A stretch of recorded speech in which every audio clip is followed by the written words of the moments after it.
Now, it's a very important reality you need to understand. Man was designed to do three things. Number one, he's designed to carry God.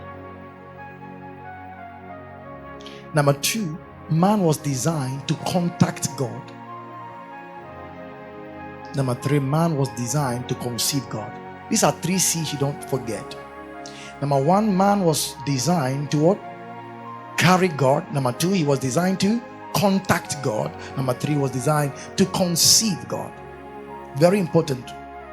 Let's take number one. Man was designed to what? Carry or contain. You can put contain there. So that means man was designed to host God's presence. That's what we mean. So man was designed to host God's presence. So it's only man that has the capacity to carry God, to host God. No angel has that privilege. No animal, no other creature except man has the privilege of doing what? Containing God. So you were designed to house God. In the Old Testament, the Ark of Covenant was supposed to be in only two places. Number one was the shoulders of the priest. Number two was supposed to be in the temple. Are you following this? And thank God, in the New Testament, we are priests and we are the temple. So we are qualified by Christ to carry God and house God. Number two, man was designed to contact God. By here we mean fellowship and communication. Fellowship and communication. So listen to me. You are going against your original design when you don't communicate with God. You are malfunctioning as a child of God if you don't contact God, because that's your design. As part of your design, your fabric, it is to contact God. So if you are not communicating to God, if you're not communing with God, if you're not fellowshipping with God, you are going against your original design. And when the purpose of a thing is misunderstood, what? Abuse is inevitable. And number three, we were designed to conceive God. That means God deposits something about himself in you, which he expects to grow, enlarge, and birth. There is something in you that God put there. It's supposed to be conceived in you, and later it's supposed to come out for all to see. When a woman is pregnant, it's because someone put a sperm there. That sperm grows. It becomes a baby, and that baby is born, and everybody wears white to come and celebrate it. That's God's plan. To conceive you with something. It can be his purpose, it can be his glory. God expects that thing to be nurtured. Have you realized when a woman is pregnant, there's the way she behaves? Have you realized that? She doesn't eat anything. I'm told when you're pregnant, a man is saying yes sir. I don't know who that man is.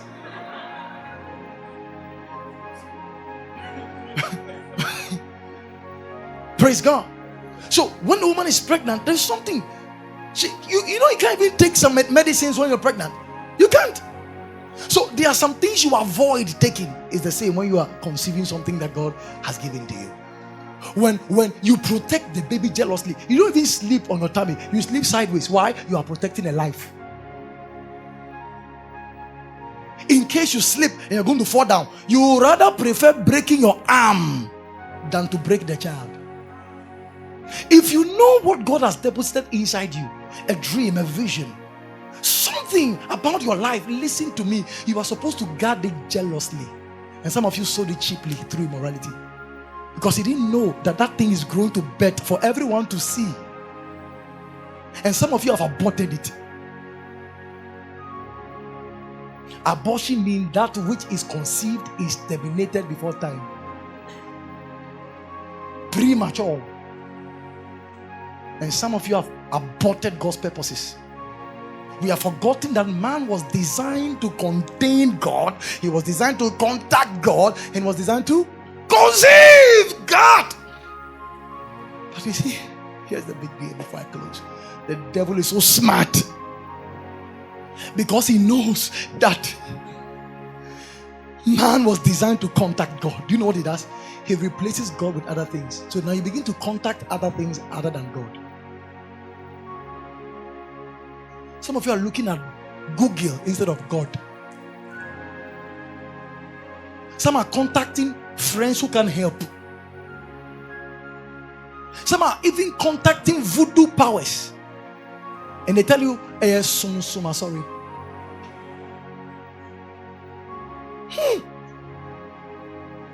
One of our guys was telling me that he was in some very critical moment of his life. Another Christian said he knows a place he can take him in Volta. Within a day, they can bring out whoever did it. A Christian who goes to church. He said he was shocked that a Christian can say this. And I realized that, hey, many Christians have a form of godliness, but they deny the power thereof. They come to church, but they have talisman. They come to church, but when there's trouble, there is a voting for something, they contact another power to help them. Don't be shocked when you hear people have died mysteriously. It's only God that knows the heart of man. I'm telling you. Most of the time, anything that looks shortcut, there's something wrong. Yes. If God allowed Israel to go through the shortcut into the promised land, which is 11 days, if there was trouble and hunger, they would have quickly run back to Egypt. Shortcuts indeed are very dangerous. Quick money.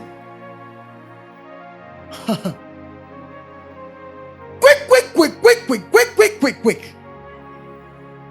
Dangerous. I'm telling you. Can you imagine that even Christians are doing hookup business? They call you, how much are you taking? He said it's not prostitution, it's hookup. You see how the devil has intelligence? Because in your conscience, when you hear prostitution, you feel bad. But when he says hookup, you are just hooking up. Yeah. You'll be shocked. Christians do it. And you see, sometimes you see that one young girl is always having infection. You understand? You pray, give communion. Meanwhile, something is going in and out every week. No, this time I'm saying it's a serious matter. I'm telling you something very serious here. See, I'm a man of God. I hear things. I'm telling you. So you have to be very careful. I'm telling you. He said before he helps me, after I contacted, he said before he helps me, he has to press my breast before.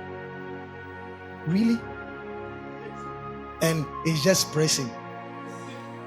After pressing, it will solve my problem. Really? You have just laid the foundation. Are you aware? You've just laid the foundation for your future. I said, in UPSA hostel, the students here, UPSA hostel, there were girls who were having threesome with another student in the room. They were caught and they were all expelled. I said, is that where we have gotten to 18, 20, 21 years having threesome? Hey! I thought this one for big men who have money. How much did the guy pay you? For you and another girl. How much did the man pay you? How much? He's a student. Hey, I could not money. Oh my goodness. No, listen to me. If you are a lady here, your pride is in keeping yourself. I'm telling you. That's why anytime someone takes advantage of you, it breaks you. Something about you leaves. And you see, people don't know that. Anybody, listen, if you contact different guys in relationship, you have sex here, you have sex here, a part of that guy you have sex with is on you forever. And people don't know.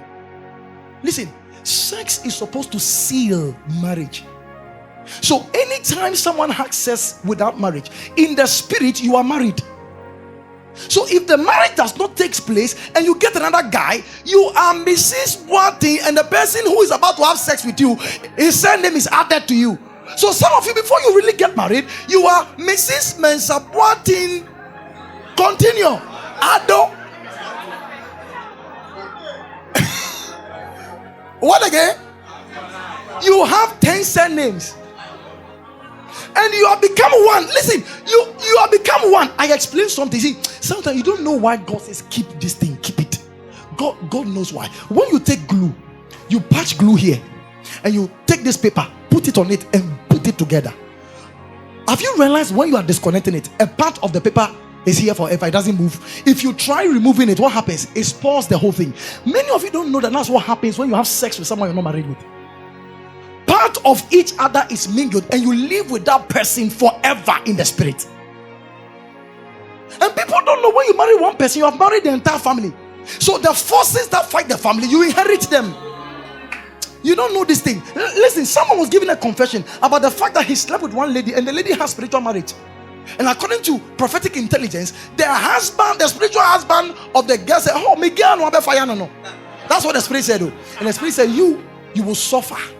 His work, his business, everything scrambled just because of 5 minutes lapopo. Many don't know this thing. Many have, see, oh my goodness, many have cheaply sold this expensive gift called sex for 2,000 Ghana cedis. You see, we don't see the seriousness. A lot of mental problems, a lot of emotional imbalances, they began from there. I'm telling you, there are consequences.